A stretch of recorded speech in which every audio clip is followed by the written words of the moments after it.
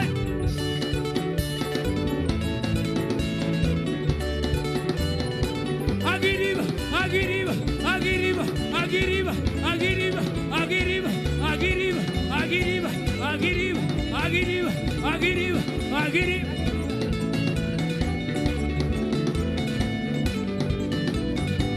What baby gala gala gala gala.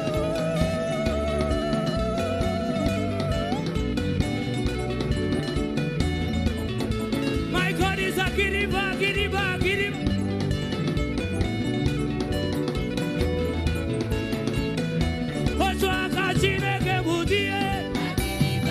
Agiri, agiri, Oswaka Chineke Busatane. Agiri, agiri, Oswaka Chineke Buti. Agiri, agiri, Oswaka Chineke Busatane. Agiri, agiri, Oswaka Chineke Buti. Agiri, agiri, show me the height of your God. Agiri, agiri, agiri, show me the height of your God. Agiri, agiri, agiri, show me the height of your God. Agiri, agiri, agiri, show me the height of your God. Agiri, agiri, agiri. Oswaka Chineke Buti. Agiri, agiri, agiri. Oswaka Chineke Busatane. When I remember what you've done for me. Oswaka Chineke Buti. Agiri, agiri, agiri. Oswaka Chineke Busatane. Agiri, agiri, agiri. Oswaka Chineke Buti. Agiri, agiri, agiri.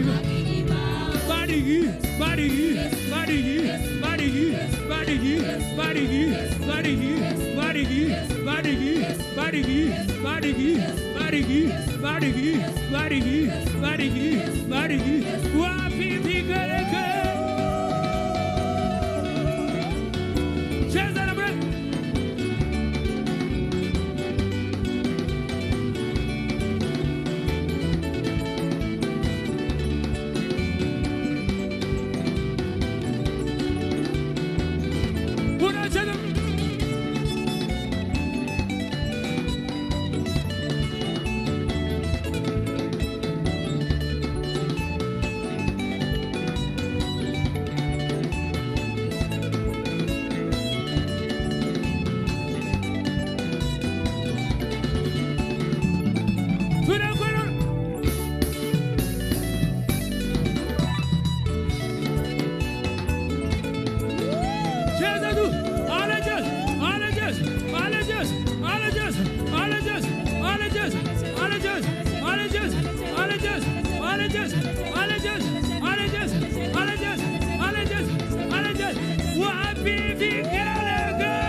Somebody celebrate.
your voice and say, God has commanded my blessing tonight, and no power can stop it.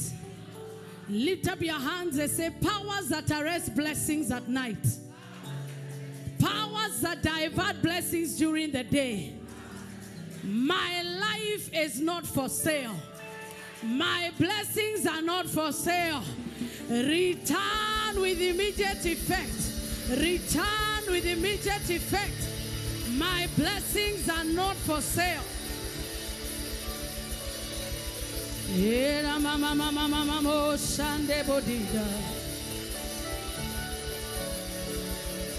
Are your blessings for sale? Are your blessings for sale? The meat and the base is absent. Zebeketoto bagadadadadabo.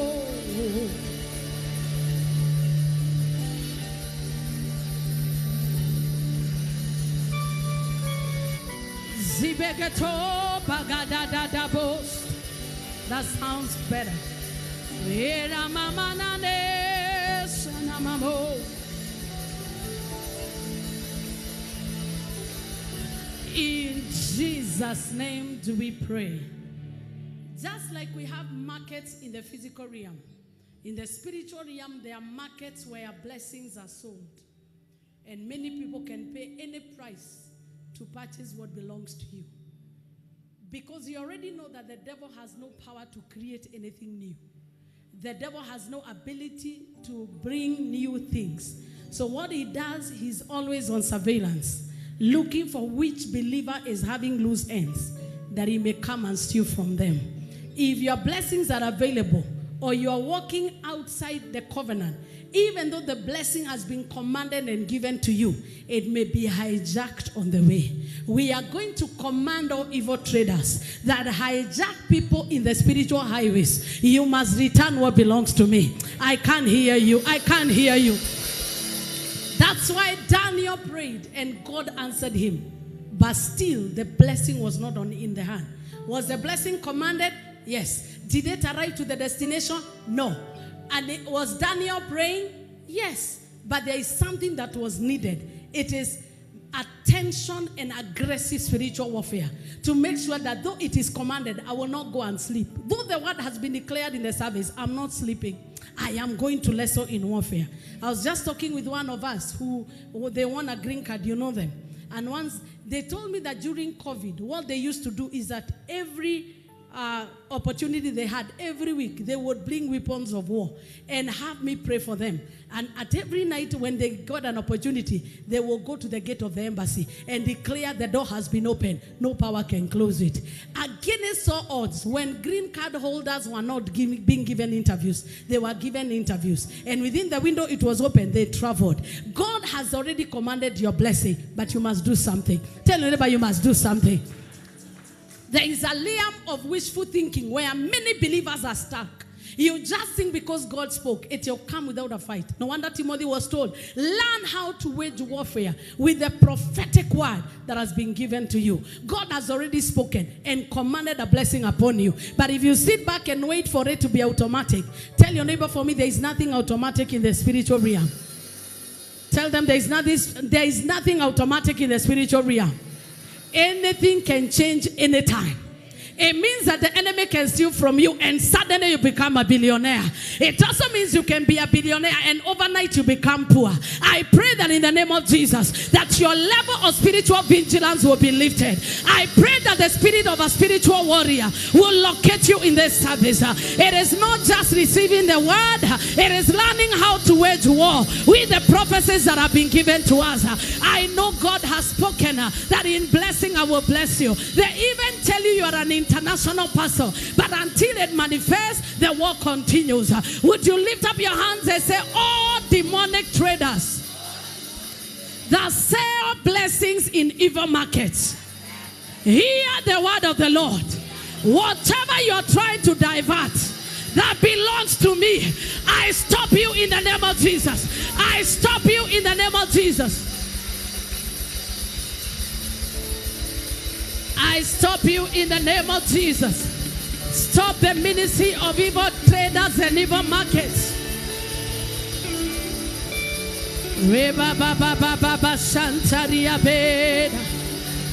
If you won't pray, then you have surrendered to faith. If you won't pray, you've surrendered to faith.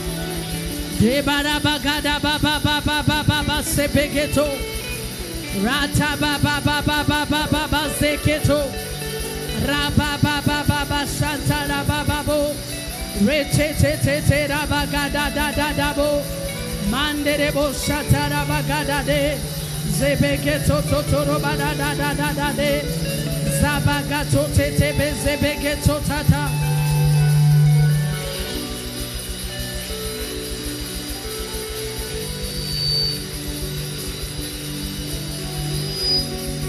Will you let them have what belongs to you without a fight?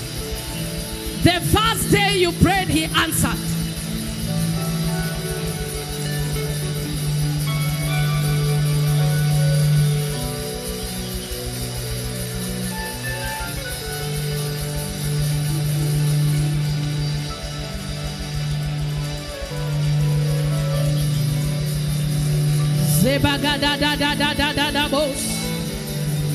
Genesis 15 and verse 10.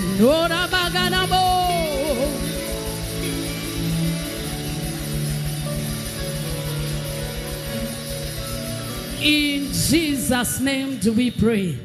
Tell 3 people, your blessing will not go to another. Tell another person.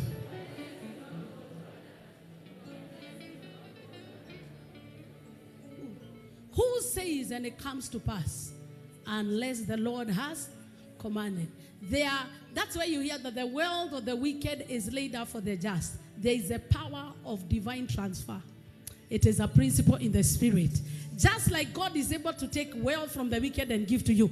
The wicked, the Bible says that when men were sleeping, the enemy planted tares. When you're asleep, the robber will come and steal from you. There are some wicked men that are enjoying breakthroughs because they stole from you. Ask your neighbor, will you allow them again? Will you allow them?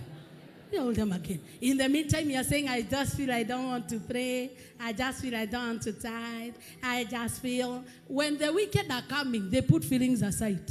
People that are in witchcraft can donate their father, their mother, their everything to get wealth.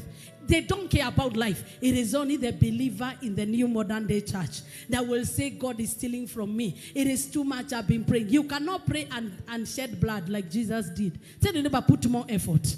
Put more effort. Where is not for the lazy, neither is prayer for those who are spiritually lazy. If you are spiritually lazy, you will say this church we pray too much. But I tell you, we under pray. There is another dimension God is calling us to. It is a dimension of commanded blessing. You do not meet them when you are a natural man. You meet them in the realm of the spirit. I pray that you will find your blessing. I pray that you will find your blessing. And Abraham, and he took him all this. Give me from verse 8 there. Give me from verse 8. Let's all read the word of God together before we get into a season of praise. And he said, Lord God, whereby shall I know that I shall inherit it? Okay, take us back to verse 1 so that we understand the context. I don't want to preach a lot, but I know you get something about commanded blessing. Give me from verse 1. Thank you, Karemi. After these things, the word of the Lord came to Abraham in a vision, saying, Fear not, Abraham, I am thy shield and thy exceeding. Mungu akikwambia ni ngao yako, inamaanisha kuna mishale inakuja.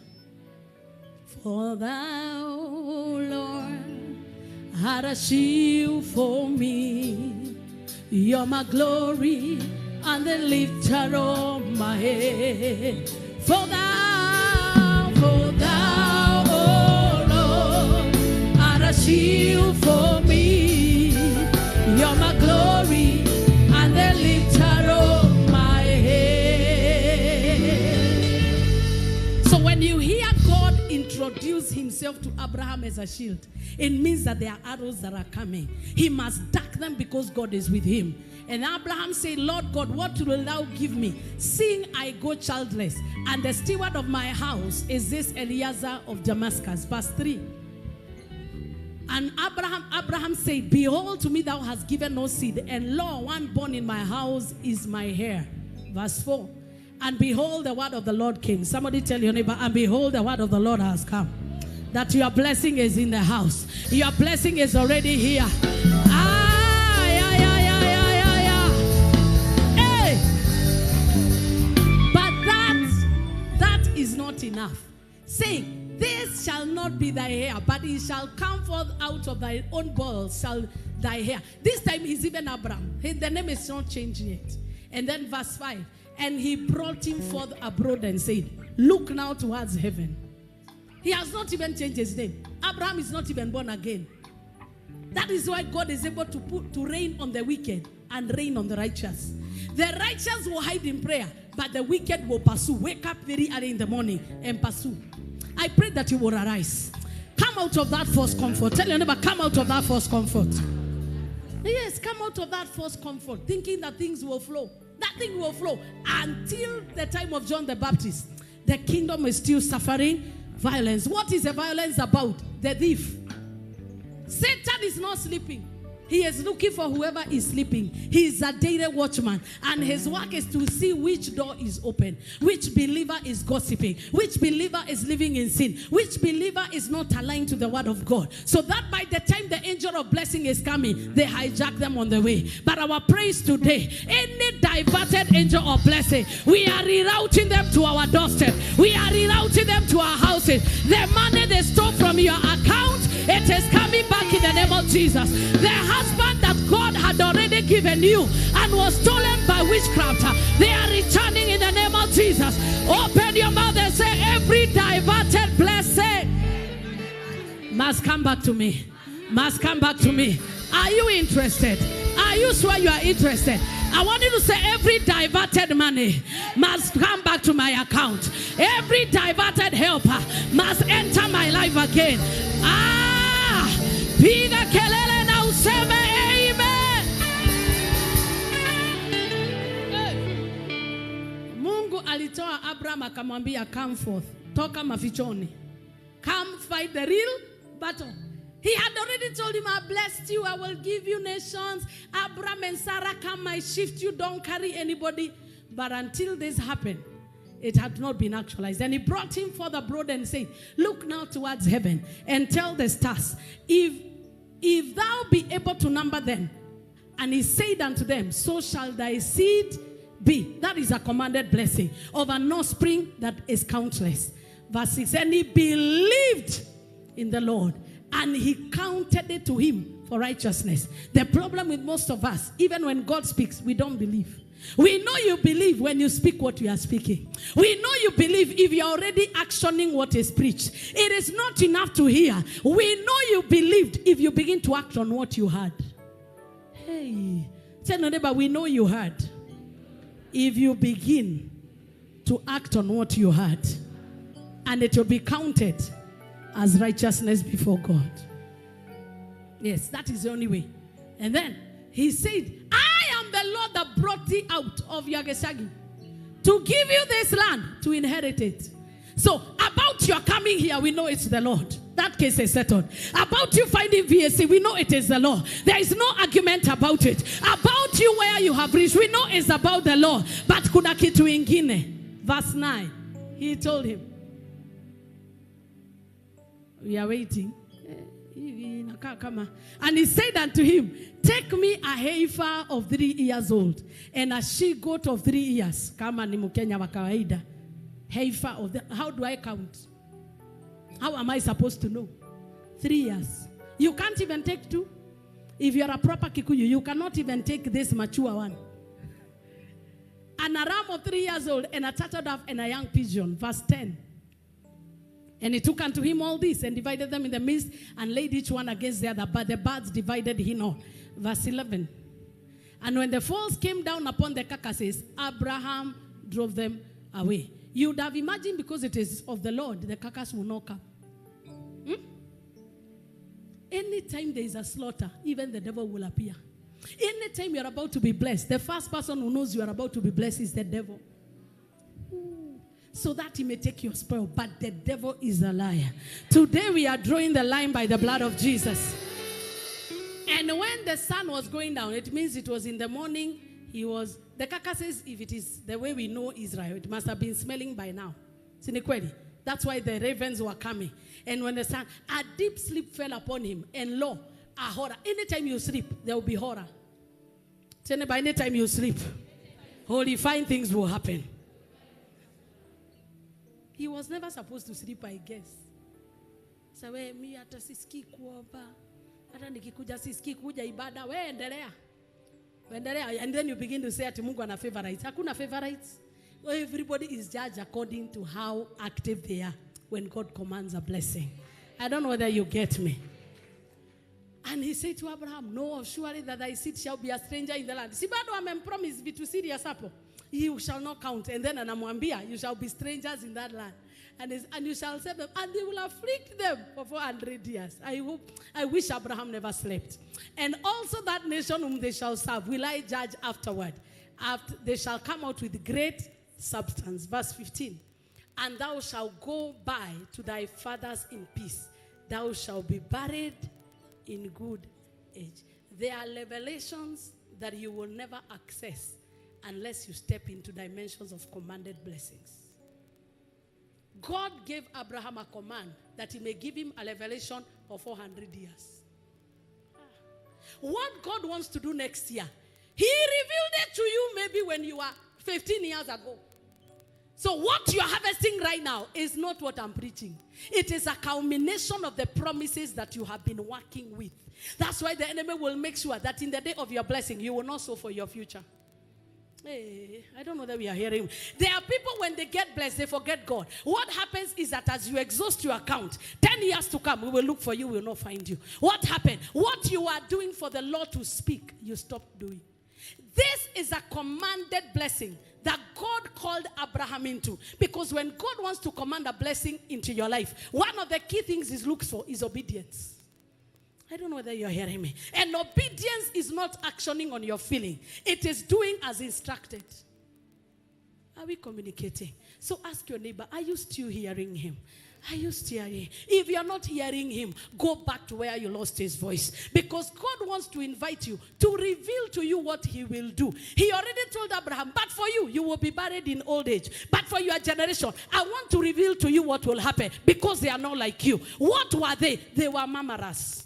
They were complainers. Anytime things do not go well, they will complain against God. They will complain against Moses. They will say it is better we died in Egypt. That is the generation that God saw 400 years to come. I pray that when it comes in this service, he will not find a mamara. He will not find a gossiper. He will not find an inciter. But he will find people that are vibrant and ready to worship him. Do you want to see what is happening in the future? Begin to obey now. Begin to invest now. Because until God finds you faithful in sacrifice, he is not committed to generational blessings. So ask your neighbor for me, do you want generational blessings or temporary blessings? For me, I want generational blessings. I want blessings that my children will enjoy in the future. And those don't come by feeling. They come by obedience. And they come by appreciating that when God commands a blessing, when God opens a door, it is not him who determines the flow of blessings that will come. It is me. Sijui kama tumeelewana? Bwana asifiwe sana. Bwana abia jirani yako, Mungu akifungua milango, si yeye atakuchukulia mali ile unataka, ni wewe utachukua. So when he says behold there is a door that is open, it depends on what your capacity can handle. And one of the things that God was telling Abraham is that as he obeyed, it was considered as righteousness. And when you're righteous, you live by faith. Where there is obedience, there is righteousness. Where there is righteousness, there is faith. Where there is faith, signs, miracles and wonders will follow you. I pray that you will be an obedient son. Hey, that is a cry of the Spirit. It is not how busy you are, it's how obedient you are. And we want to have blessings that 400 years to come, they will feel your weight. That is a new blessing. The real blessing is not how we praise you here. It is when your God, will your children still stand on your God and say, the God of my grandmother, the God of my grandfather, come and manifest yourself. That's why to this day we say God of Abraham, God of Isaac, God of Jacob, God of David. Why? They build a transgenerational memorial. I pray that out of this service, you will make a decision to not only labor for yourself, but labor for generations. About 20 generations after you, they will begin to worship your God.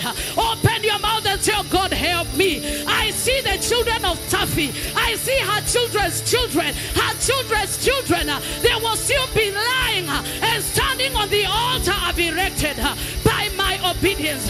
I pray that the blessings we will have.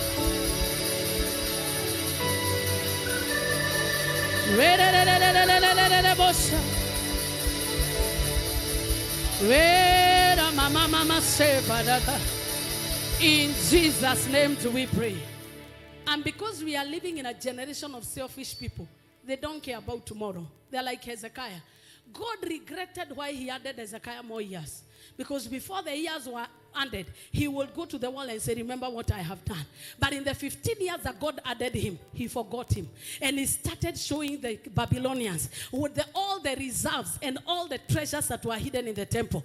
And because of that, God visited him and told him, because of the evil you have done, I had given you an opportunity to live peace and a blessing in your household. Sometimes long life does not mean you're blessed. It could be an opportunity for the enemy to steal from a generation. May you live long to impact a generation. May you live long to impact a generation. May you live long to impact a generation. That in your latter years you will not cast go. That in your latter years you will not walk away from the path. I pray that God will help us. Lift your hands and say, help me, oh God. That in my old age I will not forget you. In my old age I will not forget you. That I will go in peace and I will not forget you.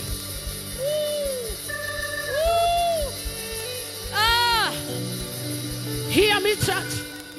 And Hezekiah was visited by God and was asked, because of what you have done, what should I do to you? He said, as long as it will not happen in my days, it is okay. Isaiah 38. Go read the story of Hezekiah. He said, as long as it does not happen in my days, it is okay. Let me tell you, some of you are dealing with transgenerational battles. And at the same time, you are fighting and you are trying to lay a foundation. It is not easy, but it is doable. It is doable. One of the key requirements, it is called the spirit of gratitude. Somebody say, I am very grateful, oh God. In 1 Samuel and chapter 15 and verse 16, then Samuel said unto Saul, stay, and I will tell thee what the Lord has said to me this night. And he said unto him, say on. Verse 17, and Samuel said, when you are little in your own eyes, were you not the head of the tribes of Israel? And did not the Lord anoint you king over Israel? It is very hard to remain little in your own eyes when small blessings are coming. Tell your neighbor for me, let those small blessings not steal from you what is eternal. That's more car. That's more English. That's more graduation. That marriage you had. Let it not steal from you the sight of eternity. And verse 18. One thing that I always tell God, may you not be the one to remind me that you are the one who lifted me. When God begins to remind you he's the one who lifted you, know your end has come. Now the Lord sent you on a mission and said, go and utterly destroy the sinners. Do you have a mission in this life? We said on Wednesday that the key thing you need to know, understand your assignment. When you understand your assignment, God is asking you, and I sent you in your mission to destroy sinners, the Amalekites, and fight against them until they were consumed. God continued to tell you, you spared Agag. That means you are not totally obedient. You went with your own mind. Let me tell you, if you want to enjoy commanded blessing, let go your thinking. Surrender to him. Remain little in your own eyes. Ambia jirani yako, wacha wakusifu. Lakini wewe, nyenyekea mbele za Bwana. Because anytime you are humble yourself before God, God will speak. I am reminded of Solomon when he gave his sacrifices and gave thanks to God in the dedication of the temple. Remember how small he was before God. God started speaking things even without being coerced by anybody. When you are little in your own eyes, you appear vulnerable before God. He guards you even when you don't know. I don't know whether you get me. If I have a 6-month-old baby here, and assuming I have Minister Jasmel here, who would I guard more? The 6 months. When you are little before God, you are easy to carry. But there are some of us, even before God speaks to you, and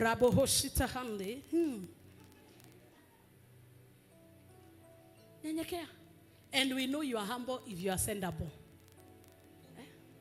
We know you are humble when the things that you have are not written on your face. Before we say you are silencing everybody, what are you saying? Don't you know I'm the CEO?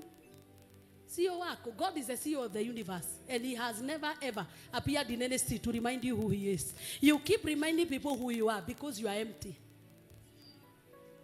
Ooh. You care about positions because you are empty. The minute you carry God, nothing can equal to carrying him on the inside. You don't need anything else to add value to yourself. In fact, when people look at you, they look like you don't know what you have. But it is because what you have is greater than what they see.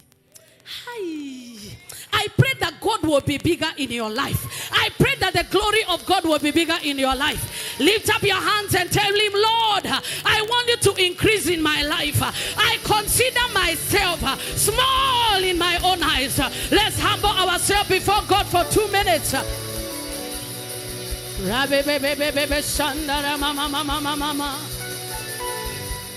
Mimi nipungue shayandaba.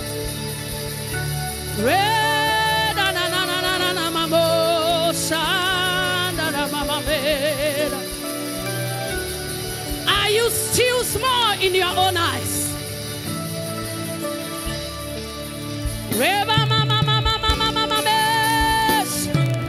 Yeah.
only way that God can trust you with his commanded blessing is even the more he blesses you, the more humble you become. The more he lifts you, the more he gets credit. If God has to remind you of your assignment, forget about his divine benefits. If you need rebuke to go back to where you met with him, then you are the most to be pitied. But God is calling us back because he has already commanded a blessing, but there is nobody to receive. He has already commanded wealth, but there is nobody to receive. Every time when we meet here, there are angels of testimonies, but you come and go without a testimony. Is he a liar? No. But because the spirit of a man is the candle of the Lord, how bright is your candle light? How much grateful, how much of God is on the inside of you? God will not join in your murmuring. God will not join in your pity party. He is looking for his light in you. And we know that his light is in you when you're grateful. When you are bigger than what he's giving you. When your heart is so enlarged to him, that Lord, no matter what you give me, it's still you I want. Sometimes we get consumed with what we want to get. Sometimes we want to see visible reward. But David will say, you are my exceeding great reward. The greatest reward you can have in life is not money. It is God. You are my exceeding. I don't need money without you. I don't need a husband if I will have a husband and lose you. I don't need to go anywhere and lose you. I am okay with you, whether with or without. That is a place we need to get to. A place of appreciating that without him, we can do nothing. Could we just take a minute and refocus? And I want you to tell God, I know the first day I prayed, you heard me. But I realign myself. I realign my heart. I don't need to prove to anyone that you're with me. I just want your approval. Just humble yourself. You don't need the approval of the pastor. No. You don't even need approval. If God approves you, everybody will sing your song. But the problem is, we are busy pleasing each other. We are busy looking for favor from people. But all we need is that he may increase and I may decrease.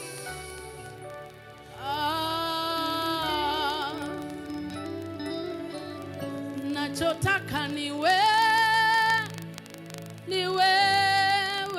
tu. Nachotaka niwe tu.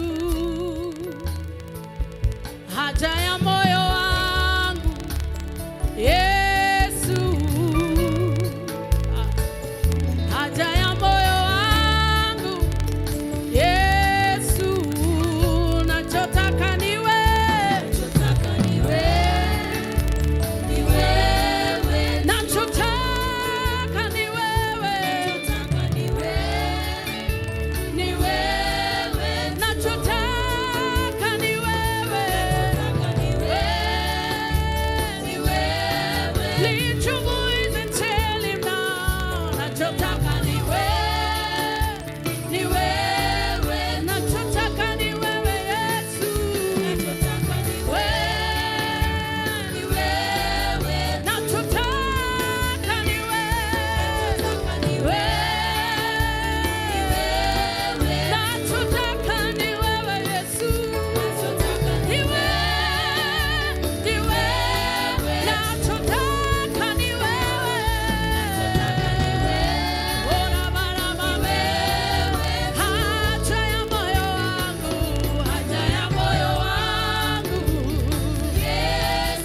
natamani vya maji zaidi ya udongo mkavu, uonavyo kiu tone la maji, ilivyo nafsi yangu isiposema nawe, ulivyo moyo wangu nisiposhiriki na wewe.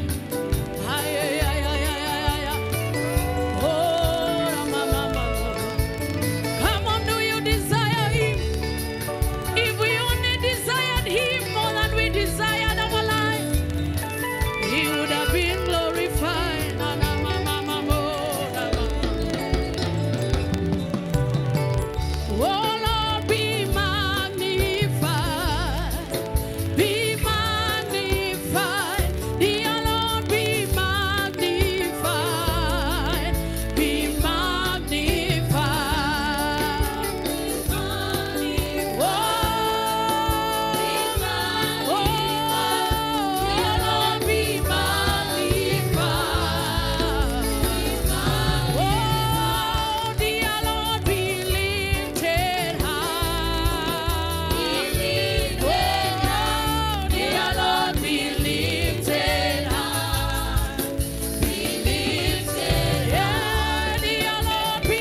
up those hands.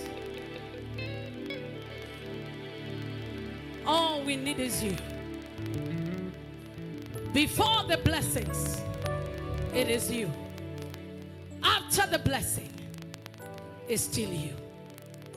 Umbali tumetoka na mahali tumefika, ndio maana ninatambua kwamba wewe ni Ebeneza. Sio kwa uwezo wangu, ila ni kwa uwepo wako. Mahali nimefika Baba, acha nikushukuru. Bwana umenisaidia nifike mahali nimefika. Bwana wewe ni Ebeneza. Maishani mwangu ninataka Ebeneza nijengwe juu yako. Ninataka Ebeneza uwe msingi wangu, jiwe langu la pembeni la kutamani sana, jiwe langu la thamani la kuhitaji sana. Oh, Ebeneza, are you there? Jiwe langu Ebeneza, Ebeneza, jiwe langu. Somebody give him praise. Is he the Lord that has brought you this far?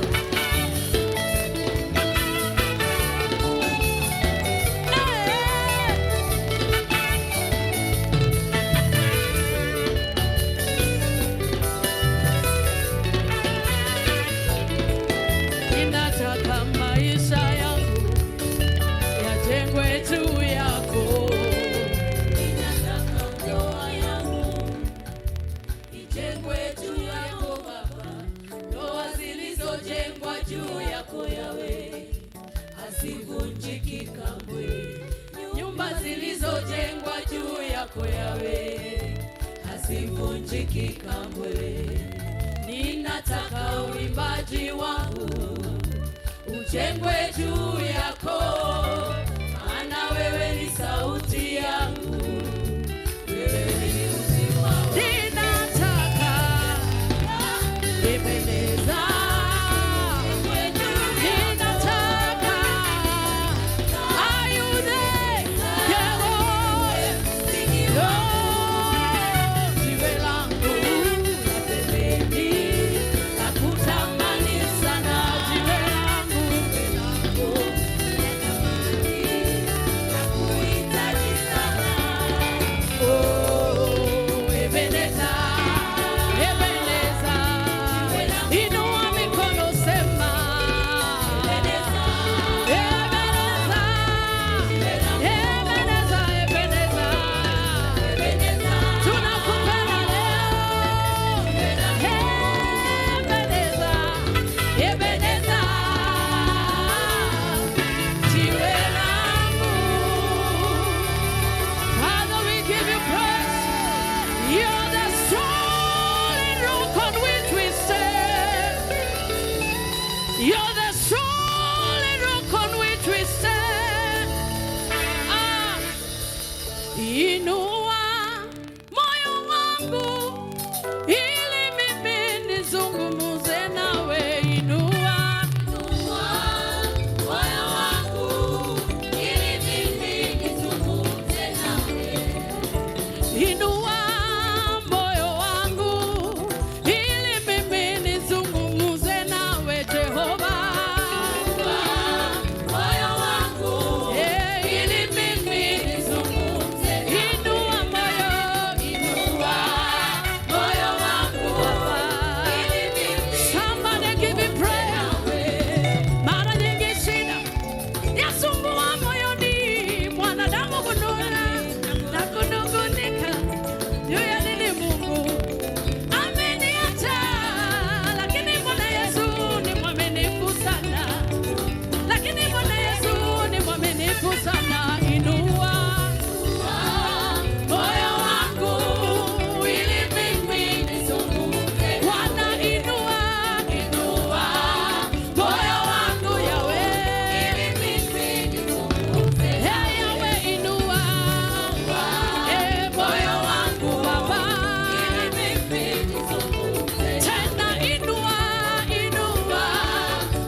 shida zangu na matatizo yangu.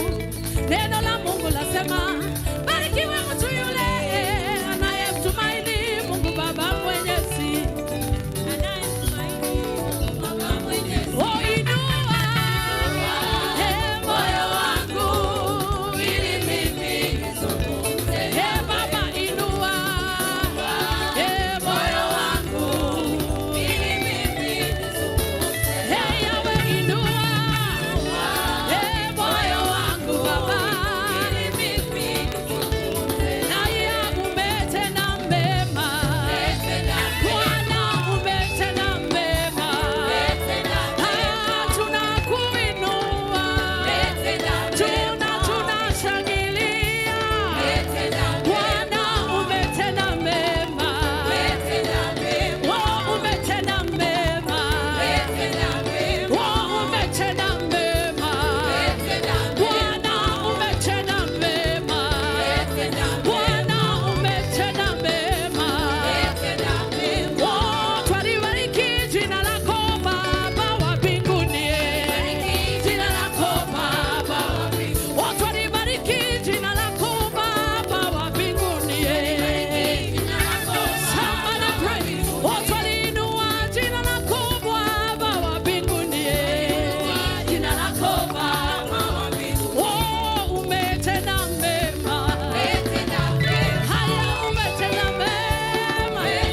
Bwana umetenda mema, Bwana umetenda mema. Tunakusifu leo, umetenda mema. Bwana umetenda mema, Bwana umetenda mema, Bwana umetenda mema.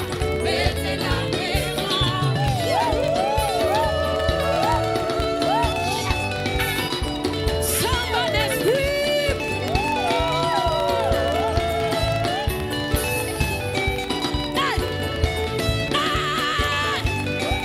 Somebody give him praise. Oh, luwe, luwe, luwe. Luwe Yesu, luwe. Luwe, luwe, luwe. Luwe Yesu, luwe. Luwe, luwe, luwe. Yesu, luwe, luwe.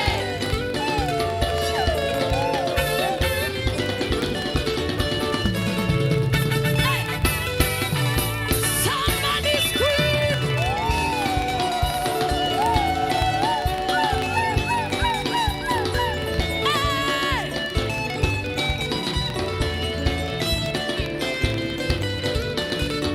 One, two, three, four. Are you there? Are you there? Are you there?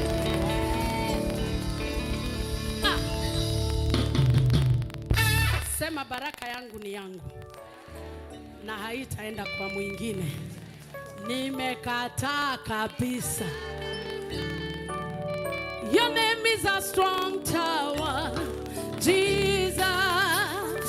To you belongs all power, Jesus. Whenever I call your name, you make a way. Your name is a strong tower, Jesus.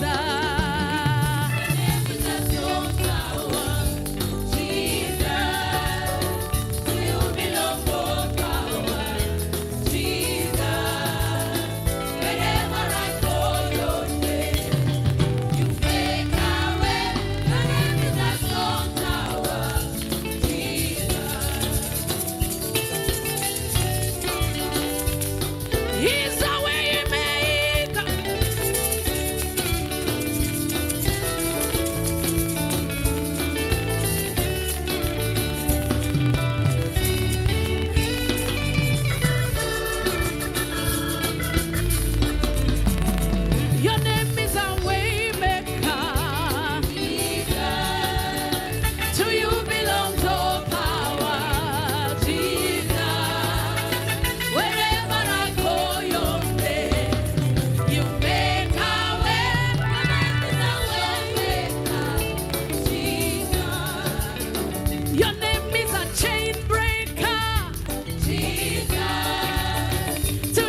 Yeshua. Yeshua.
Hamashiach.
When Jesus says you're blessed, no power can curse you. Tell them in the next 5 minutes.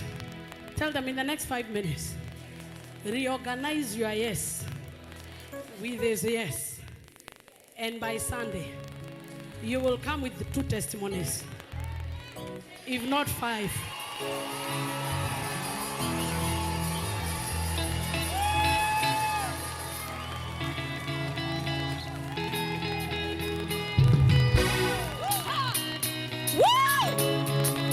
Lift your hands.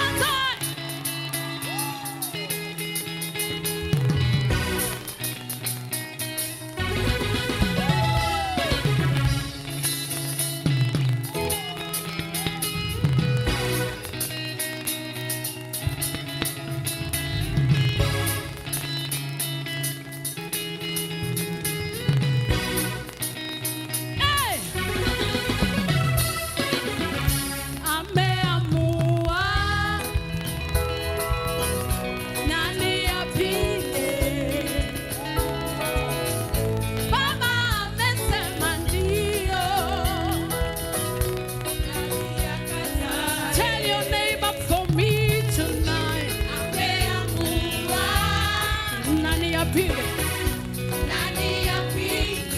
Tell them Baba amesema ndio.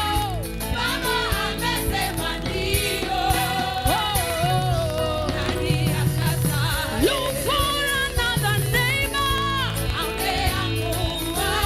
My brother, my brother. Baba amesema ndio. Tick, tick, tick, tick.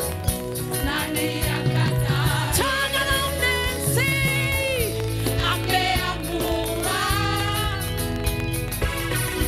Nani apige? Baba amesema ndio. Oh, lift your hands and say, ameamua. Nani apige? Hata wachawi hawawezi hii. You're not a victim. One last time ameamua. With an attitude. Nani apige? Baba amesema ndio. Are you ready? Kwani ndio yake? Ni ndio. Akishasema amesema. Baba amesema ndio. Now clap your hands.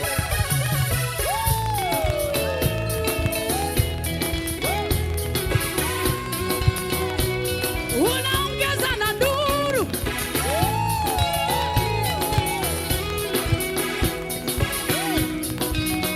Now up there.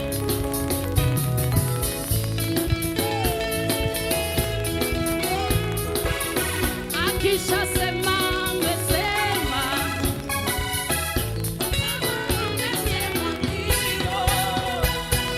Are you ready?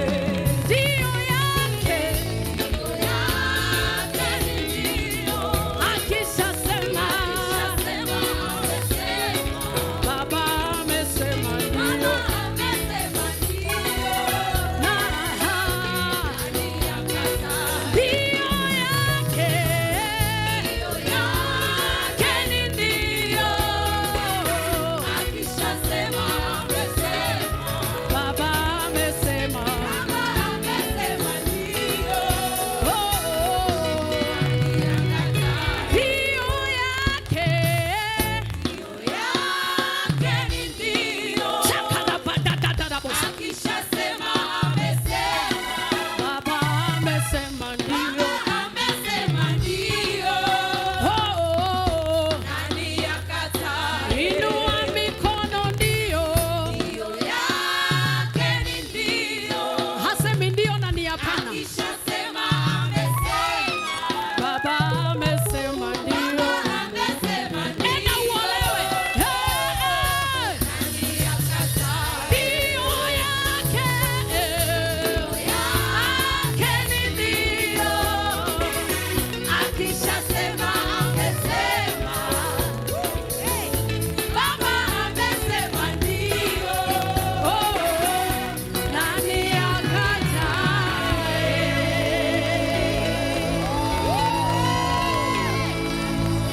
Somebody give him praise.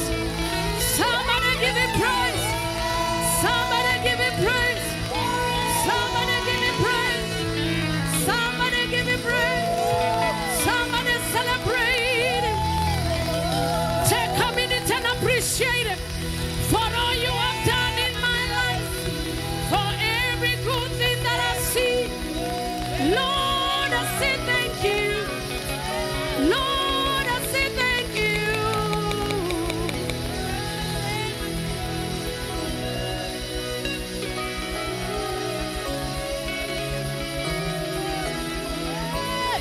Take a minute and give him praise. There's beauty you see, the glory we see, the increase we have. It's you, Lord. It's you, Lord. The growth and the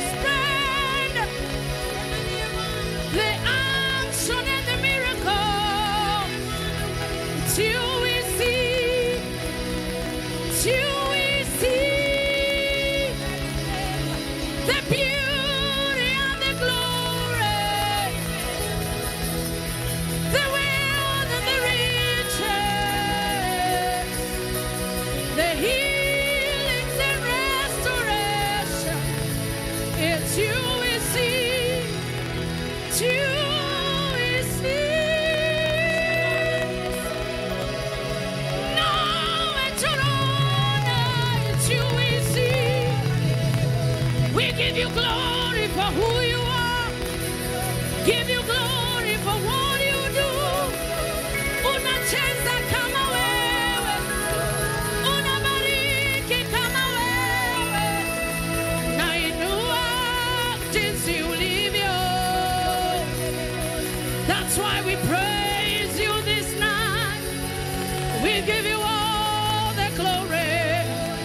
Together as a church, we give you all the praise. Maya nema wiko maku. Maya nema wiko maku. Wotile modo kemetera. Maya nema wiko maku. Maya nema gigani maku. Wotile modo kekogaya ogoshi. Pizza you're doing so good. Maya nema wira maku. Wotile modo kegaya na. Ogoshi naliri nawe. Niende mawiko maku. Tigane wende geturaga. Were it not for you, where would we be? Were it not for your grace, where would we be? We give you glory. Mayane mawiko maku. Mayane mawira maku. Wete na idwe. Wegoshidie na idwe. Twanyia mbere yaku. Okwera mayane mawiko maku. Okwera idwe twere obare yaku. Okwera idwe twere obare yaku. Mawiko mayaturana niwe. All the things we see and we cannot see, it's you we glorify. Daddy, we give you praise. Daddy, we are the most. Spirit, lead me where my trust is with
worship.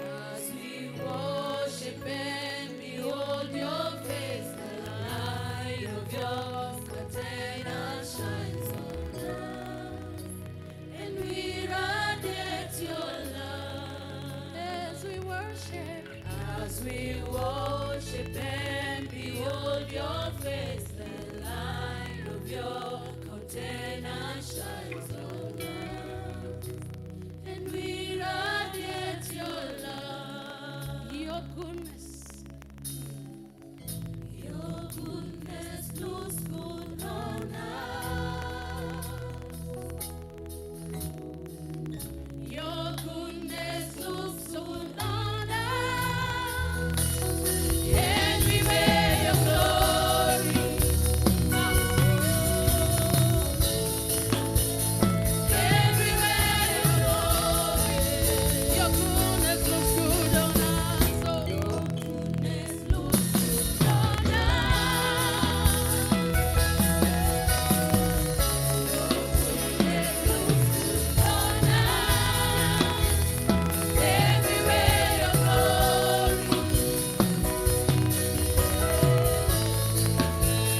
Everywhere your glory.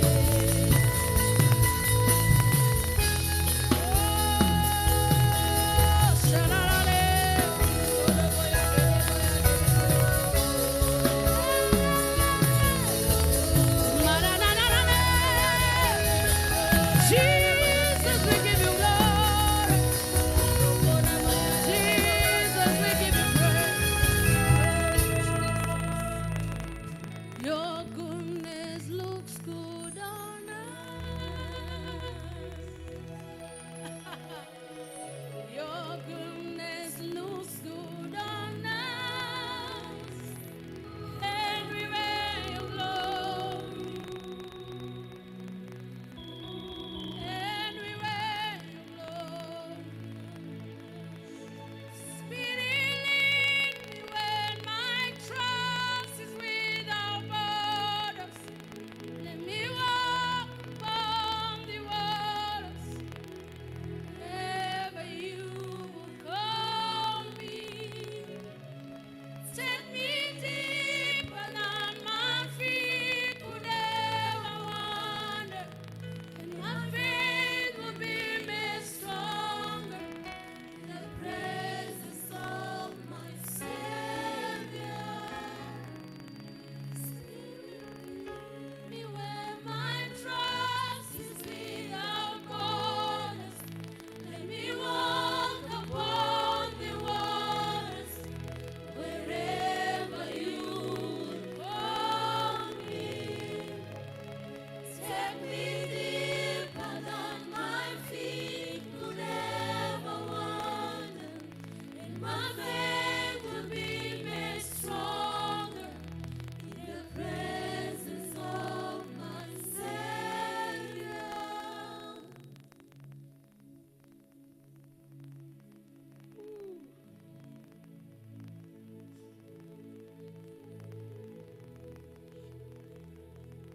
Father, we give you praise. It has never been about us. It's always about you.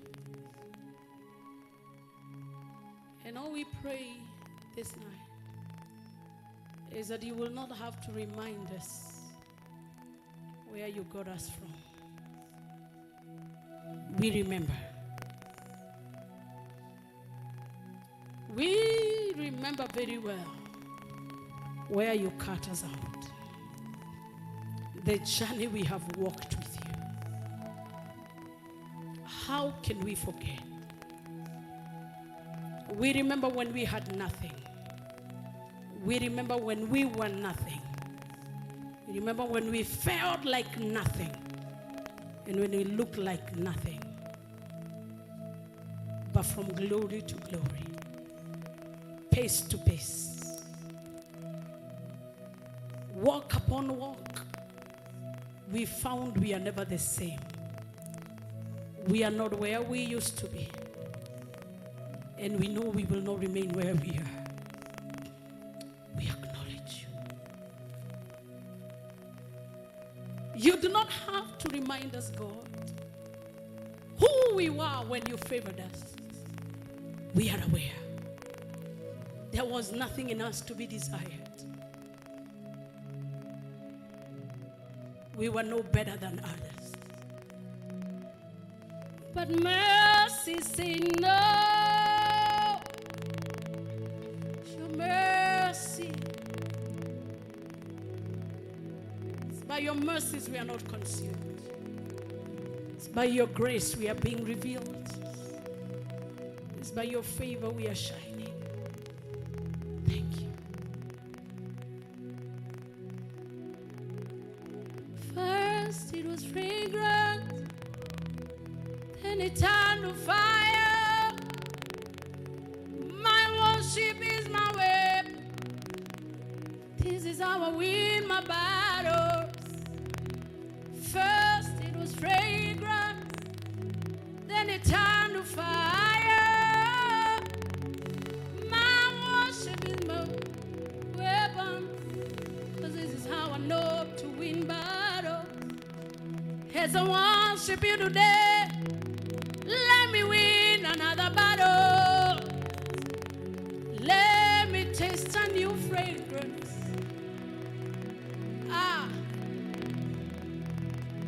First it was fragrant, then it turned to fire. My worship is my weapon. This is how I win my battle. First it was fragrance, then it turned to fire. My worship is my weapon. This is how I win my battle. This is how I win, win, win. This is how I win. The smoke of my worship lilies upon the earth. This is how I win. This is how I win, win, win. This is how I win. Smoke of my worship. Smoke of my worship lilies upon the earth.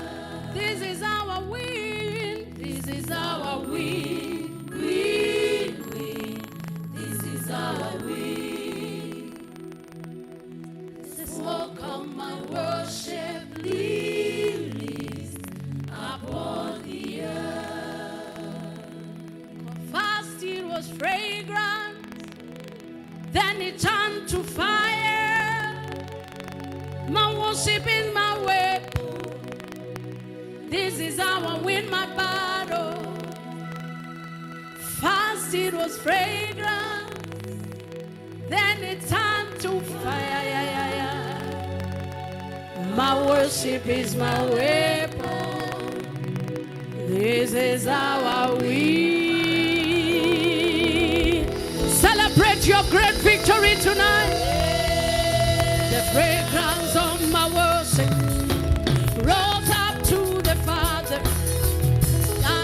Standing that quiz was the response to my worship.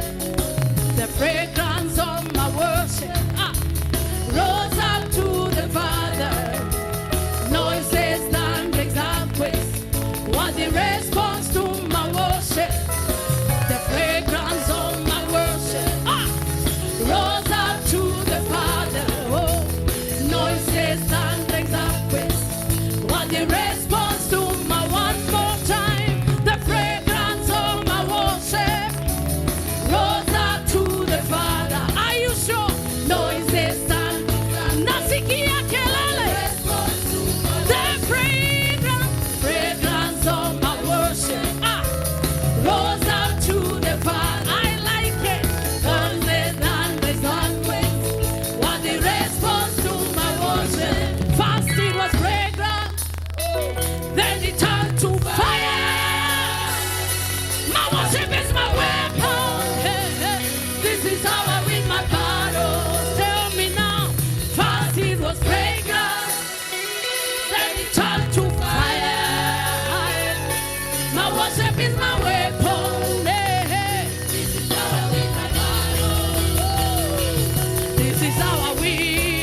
set me upon the earth. Are you blessed? Are you blessed? Are you blessed? Can you give him a praise offering? I can hear you. Hey!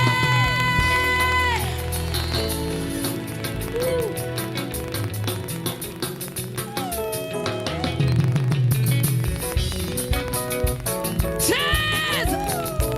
Now you can package your offering as you dance. China. Hey!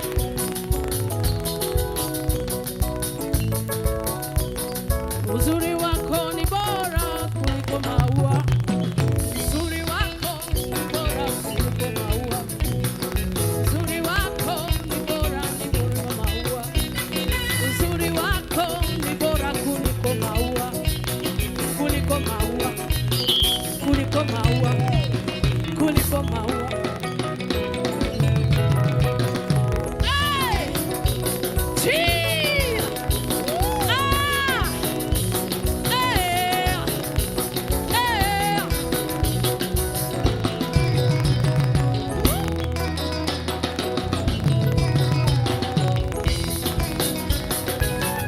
Jesus! Hey! Ah!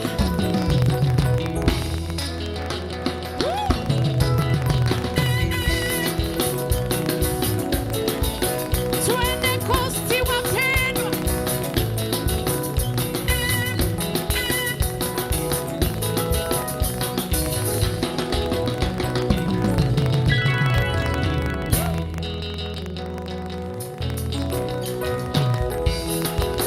Okota baraka, okota.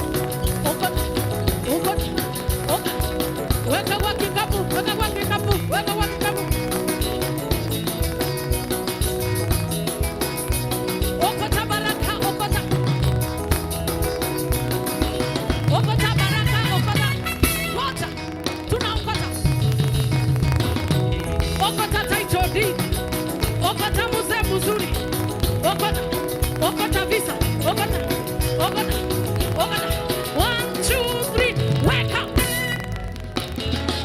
Okota favor. Are you sure unaokoka kitu? We. Okota kitu. Sasa 1, 2, 3, 4.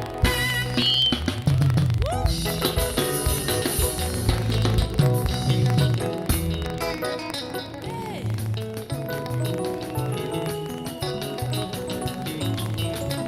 Piga nduru.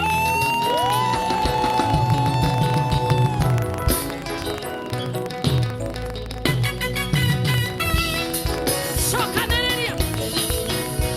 Kusanya, kusanya, kusanya, kusanya, kusanya. Sasa okota na uzito. Nataka upatie jirani. Are you ready? Umeokota ni mzito. Patia jirani. 1, 2, 3, 4. Ah! Okotea jirani mwingine. Kusanya, kusanya, kusanya, kusanya. Zilizokuliwa na nzige, zikakuliwa na mandumandu, zikakuliwa na vitu hazijulikani. Kusanya, kusanya, kusanya, kusanya, kusanya. Sasa chukua, chukua na uzito. Ukiona ni nyepesi unakataa, unakataa. Chukua, chukua. 1, 2, 3, 4.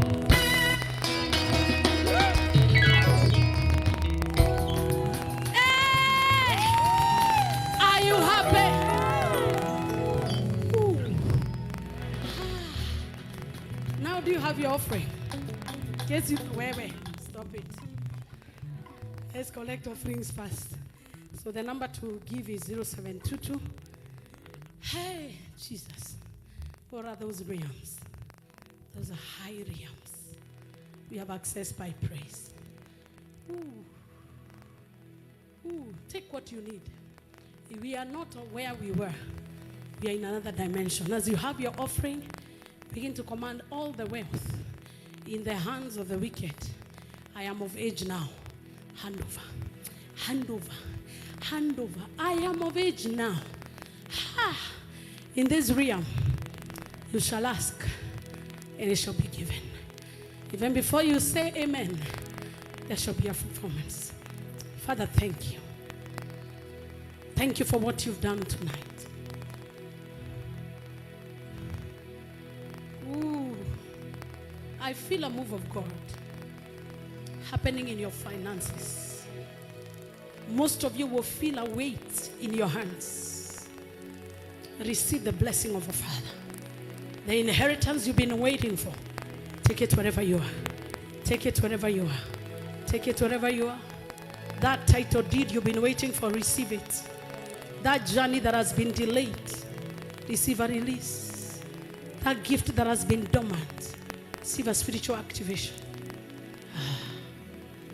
Ooh. He's in this place. He's here. Ooh.